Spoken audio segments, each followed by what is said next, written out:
Every year Indian passport rank క్రమంగా పడిపోతుంది. మన పిల్లలకి స్కూల్లో ర్యాంక్ కార్డు ఇస్తారు కదా, అట్లనే 110 దేశాలు ఈ ర్యాంక్ కార్డు కోసం పోటీ పడుతున్నాయి. అందులో భారతదేశం 85వ ప్లేస్లో నిలిచింది. 2024లో 80వ ప్లేస్లో ఉన్న ఇండియా 2025కి వచ్చేసరికి 85వ ర్యాంకుకు పడిపోయింది. మనకంటే ముందు 30 ఆఫ్రికా దేశాలు ఉన్నాయి. అవి చాలా పేద దేశాలు అయినా కూడా మనకంటే ముందున్నాయి. మన పక్కనే ఉండే అతి చిన్న దేశమైన మలేషియా 12వ స్థానంలో ఉంది. మలేషియా పాస్పోర్ట్తో 180 దేశాల్లో వీసా లేకుండా తిరగొచ్చు. అదే ఇండియన్ పాస్పోర్ట్తో జస్ట్ 55 దేశాల్లో మాత్రమే వీసా లేకుండా వెళ్ళొచ్చు. ప్రపంచవ్యాప్తంగా ఇండియన్స్ బిహేవియర్ మీద రకరకాల ట్రోలింగ్ జరుగుతున్న టైంలో ఈ వార్త రావడం నిజంగా ఒక బాధాకరమైన విషయమే. అంతేకాదు, మొన్నటికి మొన్న అమెరికా నుంచి 53 మంది ఇండియన్స్ని సంఖ్యలేసి ఢిల్లీకి పంపించేసిర్రు. అక్రమంగా అమెరికాలోకి ఎంటర్ అయ్యారు అని చెప్పి.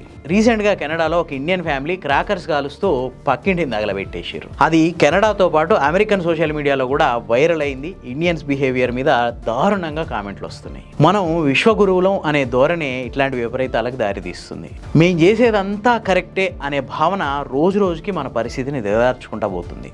వర్తమానంలో వాస్తవంలో కాకుండా పురాణాల్లో పుస్తకాల్లో బతికితే ఇట్లనే ఉంటుంది పరిస్థితి.